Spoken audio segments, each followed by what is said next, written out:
And we begin tonight in the midst of a heat wave, amidst the sweltering heat that is shattering records worldwide. Saudi Arabia announced yesterday that at least 1,300 people have died making the Hajj, the Islamic pilgrimage to Mecca and Medina, due to extreme heat. In India, a months-long heat wave has killed more than 100 people since March. And 100 million people in the U.S., nearly a third of the country, spent much of last week under a heat advisory. These temperatures are not normal. They are the direct result of the climate crisis we are currently living in. And scientists are sounding the alarm. Quote, "These heat waves are the fingerprint of climate change," experts said, and are a glimpse of what's to come as human-induced climate change continues to amplify extreme weather. It should be obvious that dangerous climate change is already upon us, a climate scientist told the Washington Post. People will die because of global warming on this very day, unquote. So what does that have to do with politics, political show host, you ask? Well, one of the things exacerbating the climate crisis is fossil fuel extraction that continues to drag every drop of oil and natural gas out of the earth in the quest for unlimited profits. And the U.S. accounts for about 13% of global crude oil extraction. In fact, for all the complaints from Republicans about Joe Biden and his green energy investments, the U.S. is currently extracting more oil and natural gas than ever in this country's history, and the most of any country on earth, including Russia, Nigeria, and Saudi Arabia. And while that is boosting the bottom lines of ExxonMobil and Shell and oil refinery magnates like the Koch brothers, it's not exactly helping the earth not die. And if you think the billionaires behind those companies care about the whole earth dying thing, you would be 100% wrong. On the contrary, America's billionaires, oil, gas, tech, media, and otherwise, are busy tripping over themselves and stampeding over each other to get in front of Donald Trump and hand him millions in campaign donations so he can get back into the White House. And in exchange for the bribes he's soliciting door to door, hat in hand, he's offering to let them operate with less regulation, including drilling on public lands. And that is one of two things you need to understand about the upcoming election. The other is that the massive tax cut Donald Trump signed his first year as president in 2017 was the dream Paul Ryan, the then Speaker of the House, had nursed for most of his adult life. It's set to expire next year on New Year's Eve, December 31st, 2025. And while President Biden has vowed to let it expire, Trump is vowing not just to keep those tax cuts, but to add to them, which means the billionaires can gobble up even more tax cuts. That is the reason every other billionaire is kissing Trump's ring. And a lot of non-billionaire rich people, too, including the rappers. It's all about the Benjamins, baby. They don't care about democracy or voting rights or women's rights. In fact, democracy and voting are an inconvenience to the super rich.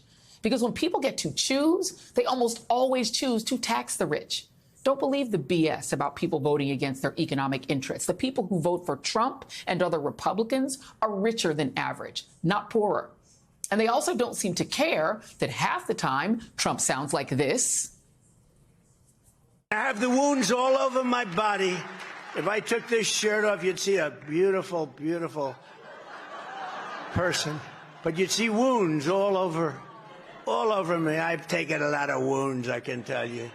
More than I suspect any president ever. My stupid people, when I wanted to refute it, they said, "Sir, don't dignify it with a rebuttal." Refutal or a rebuttal? What the hell word would that be? Rebuttal? What they'll say, he didn't know, rebuttal or refutal, but they don't know either. You got to get out and vote. Just this time, I don't care. In 4 years, you don't have to vote, okay? In 4 years, don't vote. I don't care. But we'll have it all straightened out, so it'll be much different. What would happen if this boat is so heavy and started to sink, and you're on the top of the boat? Do you get electrocuted or not? In other words, the boat is going down, and you're on the top. Will the electric currents flow through the water and wipe you out? And let's say there's a shark about 10 yards over there. Would I have to immediately abandon, or could I ride the electric down? And I said, "Sir, nobody's ever asked us that question." And the other half of the time, he says things like this. I have an idea for you to make a lot of money. you're going to go and start a new migrant fight league. Migrants, only migrants. And then at the end of the year, the champion migrant is going to fight your champion. And I hate to tell you, Dana, I think the migrant might win. That's how tough they are. And no matter how cruel or deranged or clearly not cognitively okay this man may be, the billionaires are still willing to drop America into his tiny little hands, just as long as they get to keep that tax cut and get more deregulation. And this Thursday, we're supposed to take that guy that you just heard seriously when he gets on that debate stage with the actual president, the current one, and spews even more. Now, and even more nonsense. Joining me now is NBC News correspondent Vaughn Hilliard. Vaughn, you have been to a lot of these Trump events. You have talked to a lot of these supporters. When they hear Donald Trump talking like we just heard, and we saw the ones in the audience there laughing, how do they explain why they think that's a president? I think, Joy, for a lot of folks, that there's a reflection or a connection to somebody who is speaking right off the cuff, somebody who, yes, may have a teleprompter in front of him, but goes off on tangents there. And for them, let's be very clear here. I think Donald Trump is convinced that he has been effective as a political candidate over now almost 10 years because of that, because there is nothing stale about Donald Trump, right? We don't know where this political movement ends, but the leader of it is somebody that is consistently providing new material. There are, thousands, if not millions of folks who routinely watch online his campaign rallies. And this is somebody who they follow on social media because you never know what you're going to get. And that is the difference about Donald Trump and somebody who has shepherded and been able to effectively control the base of this Republican Party in no small part, I think, because of his presentation. Let me play, this isn't your interviews, this is Shaq Brewster, our friend Shaq Brewster. Yeah. He went to and talked to a set of Trump voters, and let's listen to that. I've been for him since he came down the escalator in 2015, and he does everything by the books. He follows the Constitution. He's for the people. I'm getting emotional. I don't know. You're getting emotional? Yeah. Why? I feel like he actually cares about the country. Who cares who he had sex with before he was president? You're talking about his trial in New York. Yeah, well, yeah. But who cares?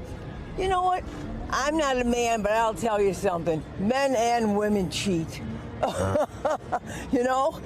just because he says he didn't have sex, I believe him. But I believe everything he says. That was in Wisconsin, Vaughn. But, if we went and saw one of these rallies in Pennsylvania, would those same people be there? Are these people who follow him from place to place? Because I did notice that in that Michigan group, there was a local reporter who actually talked to people, and none of them were locals. None of them were from Detroit. They seem to be people who follow Trump like the Grateful Dead. Like, are these fans that go from place to place? There are absolutely those. I can't tell you the number of them that have been to dozens of these rallies and travel around. But by and large, I would say more than 90% easily of the folks are individuals either from that town or folks that drive anywhere from 2 to 3 hours. And I think that this is the part where, it was at Donald Trump's very first mega rally in the summer of 2015. I've been covering them since, is the fact that, folks are a little bit more disconnected from mainstream news sources than they were, right? They're not reading the New York Times, the Washington Post, or even their local papers. A great number of local papers have gone down over the last decade, have gone out of business. They're not watching CNN. They're not watching MSNBC or even NBC Nightly News, right? And so I think that folks, they are tuning into OAN, Newsmax, Right Side Broadcasting Networks. They have outlets, Steve Bannon's War Room. They have outlets there that deliver them oftentimes a different set of facts here. And so I think that, when you hear somebody, you could suggest that they may be a sympathetic figure to a certain degree because what they have taken in and consumed over the course of now years is information that is not always aligned with the reality that is actually being played out. Last very quick question. Do those people believe that they received benefits from the 2017 tax cut? You know, I think that these are a lot of good questions, Joy, and I think that overarching, I think that a lot of this comes down to the idea that Donald Trump has effectively been able to convince, millions of Americans that he is fighting for them. When you get down to the granular, of course, there are many different responses that you get here, but I think that these are legitimate and serious questions, and ultimately, I think that this is going to be like a stage where, frankly, he has not been challenged. He's only done 2 mainstream news interviews over the last 4 years. You don't see him, right? He didn't go on the Republican debate stage. So I think this is where the debate on Thursday night is going to be unique, because it's going to be 90 minutes of potentially him being challenged on some questions like that you're posing from Joe Biden. Hey there, MSNBC fans. I'm Luke Russert, and be sure to join me, Rachel Maddow, Jen Psaki, Lawrence O'Donnell, Steve Kornacki, Joy Reid, and many more September 7th in Brooklyn, MSNBC Live Democracy 2024. Click on the link for ticket information. We will see you there.